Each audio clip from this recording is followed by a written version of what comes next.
오늘 호세아서 8장 말씀 같이 보겠습니다. 자, 1절로 14절까지 말씀 큰 목소리로 한번 같이 읽겠습니다. 시작. 나팔을 내 입에 댈지어다. 원수가 독수리처럼 여호와의 집에 덮치리니 이는 그들이 내 언약을 어기며 내 율법을 범함이로다. 그들이 장차 내게 부르짖기를 나의 하나님이여 우리 이스라엘이 주를 아나이다 하리라. 이스라엘이 이미 선을 버렸으니 원수가 그를 따를 것이라. 그들이 왕들을 세웠으나 내게서 난 것이 아니며 그들이 지도자들을 세웠으나 내가 모르는 바이며 그들이 또 그 은금으로 자기를 위하여 우상을 만들었나니 결국은 파괴되고 말리라.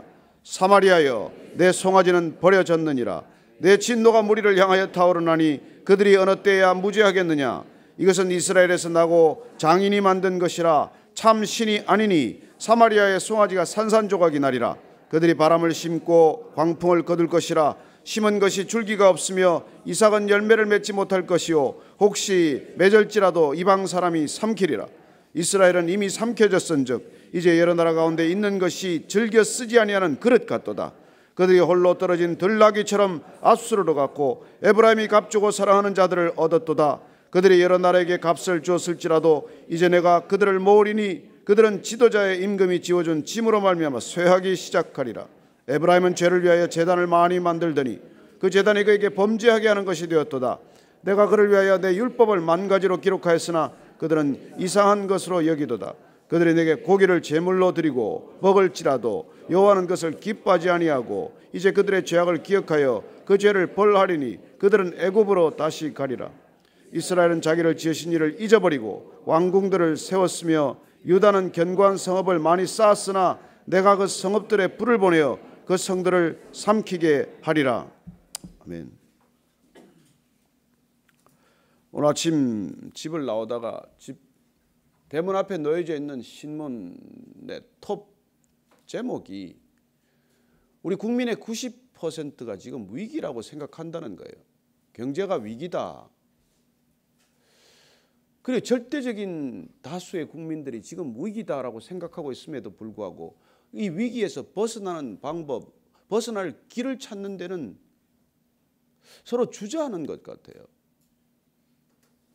아니 다들 위기라고 하는데 왜 이 위기에 벗어나는 길을 찾기 위한 노력은 그렇게 심각한 노력을 기울이지 않는지 정말 우리 모두가 또 그게 답답한 노릇이에요. 가라앉는 배에 있는데 가라앉는 배에서 어떻게 해야 이 배를 벗어날 것인가? 그걸 우리가 찾지 않으면 그냥 배와 함께 침몰하는 것이죠. 오늘 이 호세아서를 통해서 이스라엘의 이 현 상황을 그 당시 상황을 보면은 배가 침몰하고 있는데 지금 하나님께서 계속 그러다가 가라앉는다, 가라앉고 있다. 그 배에서 벗어나라. 그런 말씀을 아무리 크게 외쳐도 거기서 빠져나오지를 못하는 그런 백성 같은 모습이에요. 오늘날 이 시대에 우리가 살아가는 사람들이 지금 그런 형국이라는 것이죠. 어쩌면 한국만의 문제가 아닐지도 몰라요. 그래요. 곳곳의 나라들을 보면 정말 어딘가를 향해서 그냥 치닫고 있는 그런 모습을 보게 됩니다. 그러면 과연 이런 시대는 우리가 어떻게 살아야 하나요? 믿음을 가진 사람들은 어떻게 살아야 합니까? 위기가 위기인 줄도 알고 그 위기에서 벗어나는 방법을 아는 사람들이 믿음의 사람들이라고 한다면 우리는 어떻게 살아야 하느냐는 것이죠. 오늘 아침 이 말씀을 보면은 지금 하나님께서 이스라엘에 대해서 목전에 상황이 눈앞에 다가왔다는 것을 말씀해 주고 계십니다. 자, 1절, 2절, 3절 다시 한번 읽을까요? 시작. 나팔을 내 입에 댈지어다. 원수가 독수리처럼 여호와의 집에 덮치리니 이는 그들이 내 언약을 어기며 내 율법을 범함이로다. 그들이 장차 내게 부르짖기를 나의 하나님이여 우리 이스라엘이 주를 아나이다 하리라. 이스라엘이 이미 선을 버렸으니 원수가 그를 따를 것이라. 그 당시에 국제 정세를 한마디로 이렇게 정리해 주고 있어요. 나팔을 분다는 건 전쟁이 시작되었다는 말입니다. 그러면 원수가 독수리처럼 여호와의 집에 덮치리니, 왜냐하면 전쟁이 시작이 되면은 그들은 독수리처럼 덮치게 될 것이다. 아수르를 지칭하는 말이에요. 아수르의 왕을 상징하고 아수르를 상징하는데 독수리가 쓰였기 때문에 어쩌면 아수르의 침략에 대한 그 당연한 어떤 경고의 말씀 아니겠습니까? 그들이 그렇게 덮치는 까닭은 무엇입니까? 내 언약을 어기며 내 율법을 범함이로다. 그래 하나님의 언약을 어기고 하나님의 율법을 떠났더니 독수리가 덮친다는 것입니다. 그리고 3절에 보면 내가 너희들이 선을 버렸기 때문에 원수가 그를 따를 것이라고 말합니다. 왜 이런 일들이 일어납니까? 그들이 언약을 버리고 하나님을 떠나고 선을 버린 결과 그런 일들이 일어난다는 거예요. 여러분 우리가 보호막에서 벗어나면 무슨 다른 길이 있습니까?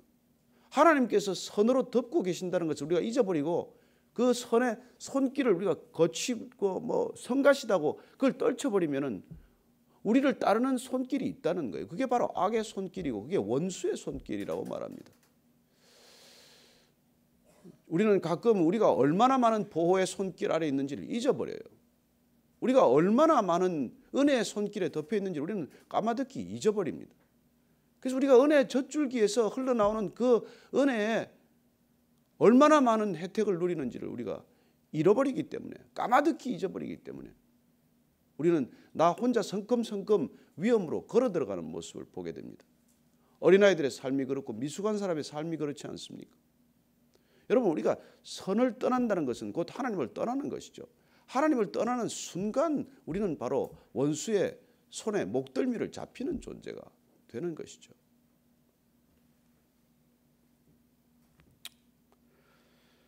그런데도 그들은 내게 부르짖기를 나의 하나님이여 우리 이스라엘이 주를 아나이다 하리라.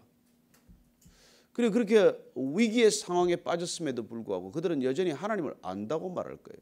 어쩌면 우리는 이 시대도 여전히 하나님을 안다고 말하는 사람들이 있습니다. 여전히 교회를 다니고 여전히 기도하고 여전히 헌신하는 사람들은 나는 하나님을 안다고 생각하고 그렇게 하지 않겠습니까? 그러나 그렇게 아는 것, 그렇게 하나님을 예배 드리는 것, 그 모든 것들이 여러분 우리의 마음 가운데 중심이 온전히 그렇게 향해 있냐 아니냐에 대해서 하나님께서 그걸 다 알고 계신다는 데 문제가 있어요. 우리는 우리 자신에 속습니다. 저도 제 자신에 속아요. 아침마다 나와서 제가 예배드리고 주일 저녁까지 그렇게 설교하고 그러면 저는 하나님을 향해서 다 헌신하고 있다고 저 자신이 굳게 믿게 되는 것이죠. 그러나 정말 내가 여기 있을 때도 나는 어디를 바라보고 있느냐? 여기서도 내가 하나님께 집중하지 않고 있다면 예배 드린 겁니까? 몸은 여기 와 있지만 마음이 딴 곳에 가 있다면 여기 왜 나와 있는 것일까요? 하나님을 위해서 나와 있지 않고 나를 위해 나와 있다면 나는 과연 누구를 위해서 내가 예배 드리고 있냐는 것이죠. 그런 삶이 되었기 때문에 이스라엘 백성들이 그 당시만 하더라도 그 사람들은 여러분 모태신앙이라서 태어나면서부터 하나님을 모르는 사람들이 아니잖아요. 그러나 북이스라엘은 여로보암 1세 때부터 예배를 드리러 예루살렘 성전에 가지 못하도록 막기 위해서 단과 베델에다가 금송아지를 세우고 여기에다가 예배해라. 여기에다가 하나님을 예배하는 것은 예루살렘에 가서 예배드리는 것과 하등 다를 바가 없으니까 여기서 예배드려라. 그렇게 시작된 것이죠. 결국 그 단에 세웠던 금송아지는 아수르의 침공 때 산산조각이 나고 맙니다. 여러분 우상이란 결정적인 시기에 우리를 지켜주지 못하는 것이죠. 그렇게 당하는 이스라엘을 보면서 오늘 다시 이렇게 말씀하십니다. 4절 말씀입니다. 그들이 왕들을 세웠으나 내게서 난 것이 아니며 그들이 지도자들을 세웠으나 내가 모르는 바이며 그들이 또 그 은금으로 자기를 위하여 우상을 만들었나니 결국은 파괴되고 말리라. 참 신기하죠. 다 가르쳐 줬는데도 안 따릅니다. 저는 요새 이제 오래돼서 제가 기억이 없습니다만 그 운전면허 시험장에 가면 운전면허 시험 앞에 장 앞에 그 답안지 다 팔잖아요. 그거 다 보고 가서 그냥 그대로 쓰면 되는 거 아니에요. 그런데 또 틀리는 사람이 있다면서요. 아니 그 답 다 갖다 주고 그거 보고 그대로 쓰면 되는데 틀리는 사람이 있어요. 제가 이게 참 부끄러운 얘기인데 그냥 다 지나간 거니까 옛날에 하여튼 간에 하여튼 이 면허 시험을 갖다가 출입 기자들은 그냥 어떻게든지 그냥 주긴 줘야 되겠는데 그냥 줄 방법이 없으니까 시험은 쳐야 돼요. 그래야 그게 기록을 남겨야 일단 면허증을 발급하니까. 그래서 이제 그 면허 시험 장장 방에 들어가서 기자 5명이 시험을 보는 거예요. 그래서 이제 이제 한 사람이 와서 답을 불러줘요. 이제 그 답을 받아 쓰는 거죠. 근데 한 사람이 자기가 공부를 좀 하고 온 모양이야. 본인은 본인대로 이제 이렇게 그 답을 무시하고 자기가 아는 답을 썼대요. 근데 그 사람만 82점 나오고 나머지는 다 86점이 나왔어요. 그냥 불러주는 대로. 그것도 또 불러주는 걸 100점 맞게 하면 안 되니까 적당히 틀리게 부르고 해가지고 점수를 그렇게 했는데 혼자서 안다고 쓴 사람만 82점이 나오고 86점이 나와서 이제 필기시험을 합격한 거예요. 문제는 그런 엉터리로 면허증을 땄으니 오죽하겠습니까? 지금 이런 일이 나면 SNS에 올라가지고 아마 당장 그냥 그 직업을 관둬야 될 세상이지만은 그 당시에 그런 부당한 일들이 있었다는 거예요.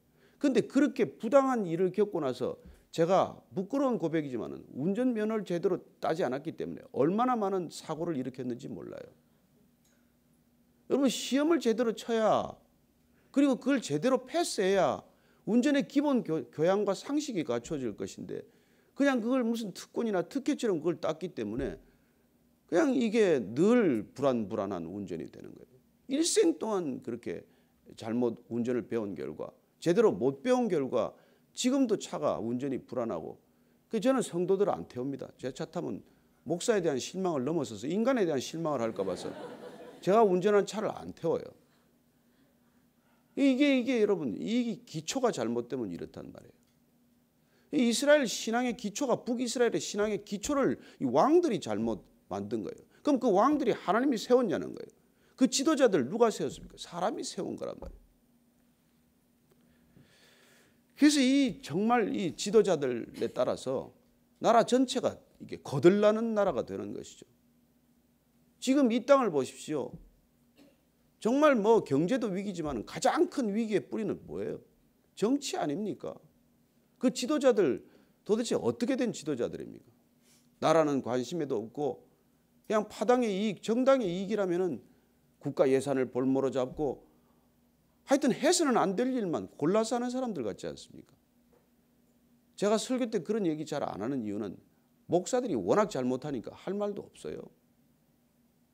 그러나 어쨌건 우리가 시대적인 아픔을 같이 나눈다면 정말 우리가 이 시대의 위기를 알고 우리가 서로 스스로 진단한다면 각자가 이 위기에서 어떻게 벗어날지에 대해서 정말 비상한 시국에 접어들지 않았습니까?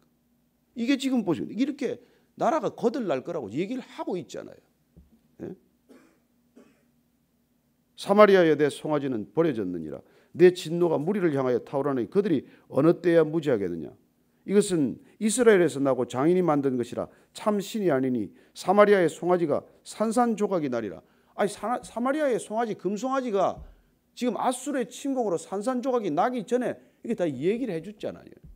시험 답안지를 답을 다 가르쳐 주듯이 다 가르쳐 주었는데도 불구하고 왜 인간은 그렇게 어리석은 길을 택하느냐는 것이죠.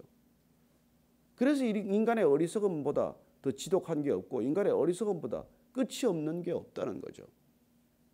여러분 지구도 끝이 있고 우주도 끝이 있는데 이 인간의 어리석음만 끝이 없다는 말을 아인슈타인이 했어요. 제가 한 얘기도 아니에요.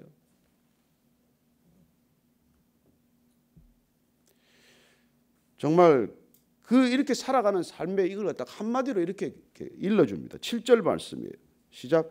그들이 바람을 심고 광풍을 거둘 것이라. 심은 것이 줄기가 없으며 이삭은 열매를 맺지 못할 것이요 혹시 맺을지라도 이방 사람이 삼키리라. 여러분 우리가 살면서 기억하는 금언이 있지 않습니까? 콩 심은 데 콩 나고 팥 심은 데 팥 나요. 그리고 농부들은 그래서 정직하고 성실을 배우는 것입니다. 심은 대로 거두는 것이니까. 그리고 우리가 농경 사회 때는 이런 가치와 덕목을 지키고 살았습니다. 삶을 통해서 배웠거든요. 심은 대로 거두는 걸 경험했거든요. 그러나 우리가 산업사회, 정보화 사회로 가면서 우리가 그 전에 가졌던 이런 덕목과 가치를 잃어버리기 시작을 합니다. 심은 대로 꼭 거두지 않고 꼭 원인에 따라서 결과가 일어나지 않는 것들을 보는 거죠. 그런 삶의 방식 때문에 어쩌면 우리는 헛된 것들을 심기 시작하는 것이죠. 그러나 그래서 오늘 성경 말씀은 그들이 살아가는 삶의 모습이 꼭 바람을 심는 것 같고 광풍을 거두는 것과 같다는 거예요. 여러분 바람이 심겨집니까? 광풍에 무슨 소득이 있습니까? 그러나 우리 인생이라는 게 마치 그렇게 애쓰고 수고하고 잠 못 자고 정말 늦은 밤 자고 이른 새벽 일어나서 죽을 만큼 일했지만 나중에 인생의 만년에 마치 바람을 심은 것 같고 광풍을 거두는 것 같은 그런 인생이 되는 사람이 한둘입니까? 한번 여러분들 주위에 한번 보십시오. 제가 어떤 이렇게 고등학교 유명한 고등학교 모임에 단체 모임에 가서 말씀을 전한 적이 있는데 거기 저를 초청한 분이 그래요. 나이 50, 60이 되어 보니까 그 젊은 시절에 그렇게 모든 것들을 다 이룰 수 있다고 자신만만했던 사람들, 얼마나 인생의 출발이 좋았던지 오늘날 표현을 하면 다 금수저로 시작한 사람들. 그런데 나이 40, 50 넘어가면서 인생의 원인 모를 그런 격차가 벌어지기 시작하더니 그렇게 빨리 출발한 인생이 그야말로 목적하던 곳에 가 있는 사람이 거의 없다는 거예요. 저는 여러분들이 주위의 사람들이 질주해서 달려가더라도 당황하지 않게 되기를 바랍니다. 우리가 갈 수 있는 만큼 가고 그야말로 우리가 갈 수 있는 보폭으로 걸어가야지 여러분 그냥 정신없이 남들 간다고 따라 달리다가 여러분 넘어져서 무릎 깨고 넘어져서 다쳐요. 저는 어떤 분이 자기 인생의 철학을 한 단계 계단 이론이라는 걸 들려준 적이 있는데 참 신통망통한 그런 철학이에요. 절대 인생에 2계단 올라가려고 하지 않는다는 거예요. 왜냐하면 1계단씩 올라가야 내려올 때도 1계단씩 내려온다는 경험을 했다는 겁니다. 꼭 2계단, 3계단 급히 올라가면 떨어질 때도 내려올 때도 굴러 떨어지거나 그냥 서너 계단을 그냥 한꺼번에 미끄러지는 걸 경험한다는 겁니다. 얼마나 정직한 삶이에요. 그리고 그 사람은 절대로 바람을 심지 않습니다. 그 사람은 절대로 광풍을 거두지 않아요.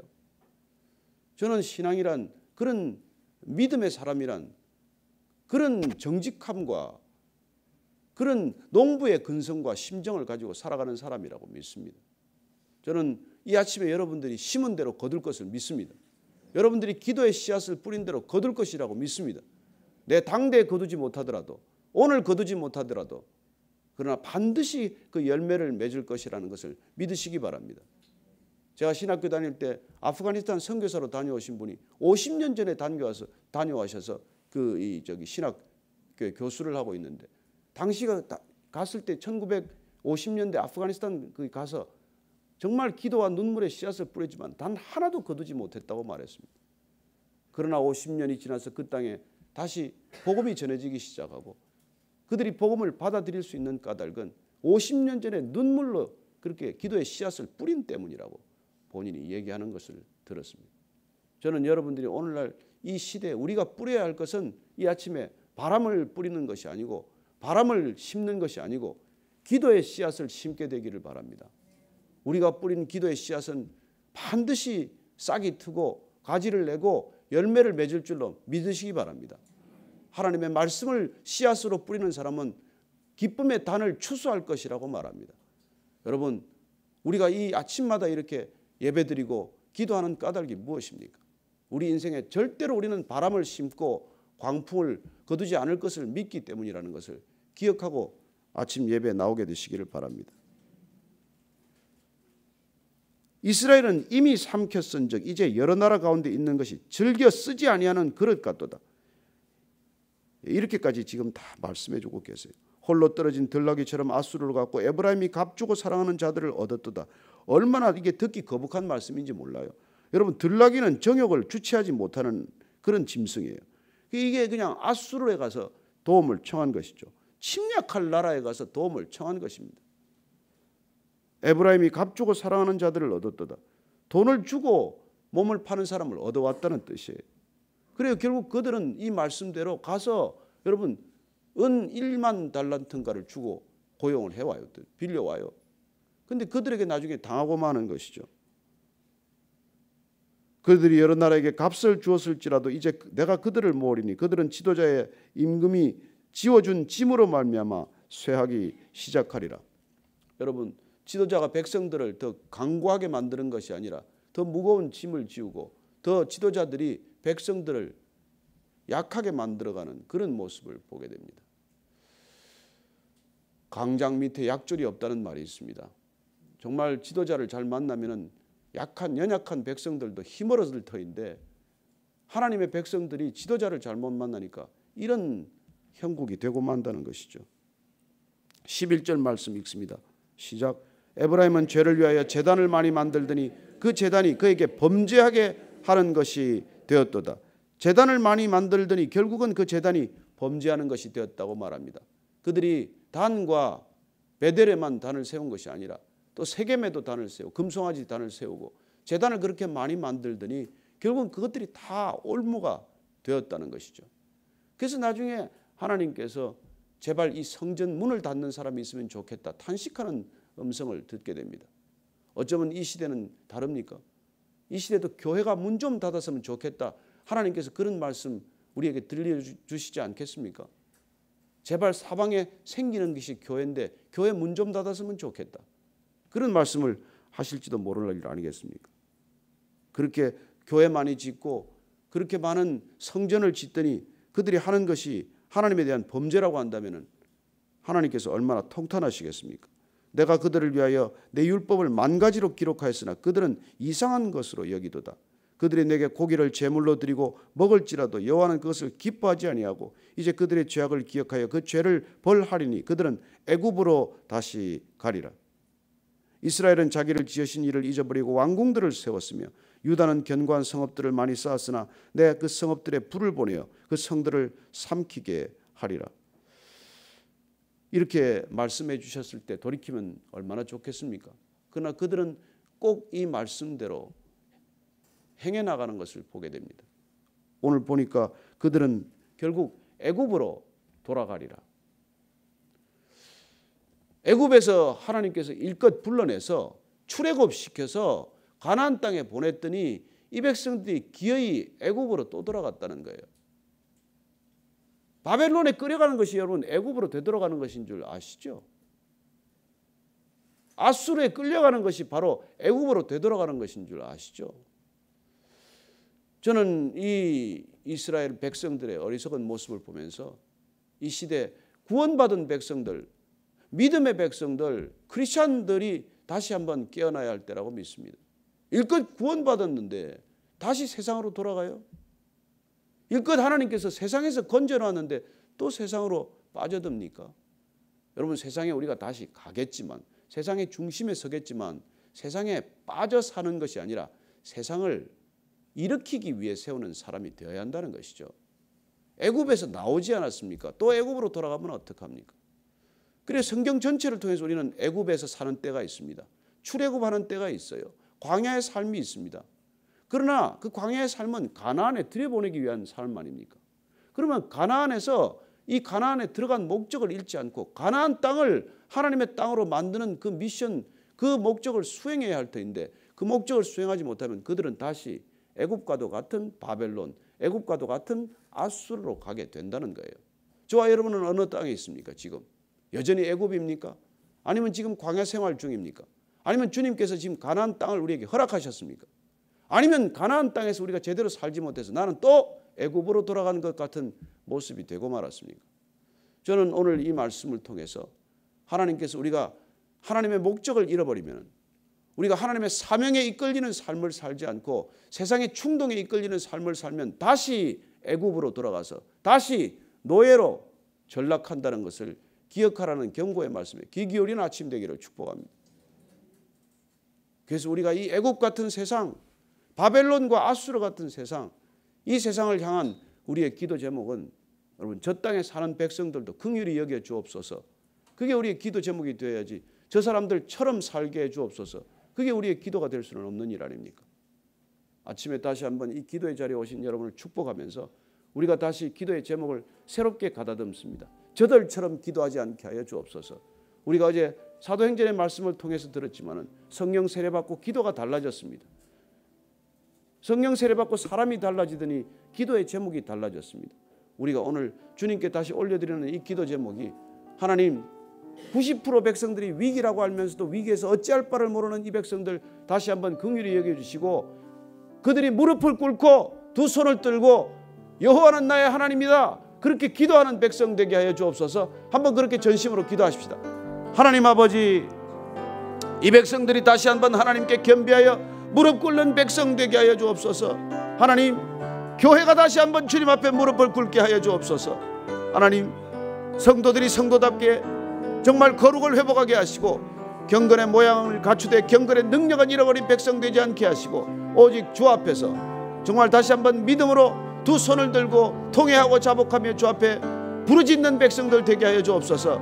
하나님, 중국을 바라보지 않게 하시고 미국을 쳐다보지 않게 하시고 일본을 바라보지 않게 하시고 하나님, 오직 여호와를 바라보는 하나님의 백성들, 하나님의 지도자들이 세워지게 하여 주옵소서. 하나님, 위기라고 말하면서도 이 위기를 대처하지 못하는 저 지도자들의 강팍한 마음을 주님 돌이켜주시고 바로와 같이 10번의 재앙이 있어도 돌이키지 않는 저들 마음을 주님 다시 한번 꺾어주셔서 주 앞에 무릎 꿇고 주 아래 손을 들고 주께 부르짖는 주의 백성들 다 되게 하여 주옵소서. 하나님 아버지, 이 백성 다시 한번 제사장 백성으로 삼아주시되 하나님, 열방을 향하여 나아갈 수 있는 백성 되게 하시고 하나님, 온 땅을 향하여 품고 나아가는 주의 백성들 되게 하여 주옵소서. 너희는 가서 모든 족속으로 제자를 삼으라고 하셨사오니 우리가 가는 곳마다 주의 제자로 일으키는 놀라운 믿음의 사람, 능력의 제자들 되게 하여 주옵소서. 하나님, 이 땅 가운데 다시 한번 주신 소명을 기억하는 아침이 되게 하시고 그 소명 붙들고 나아가는 하루가 되게 하여 주옵소서.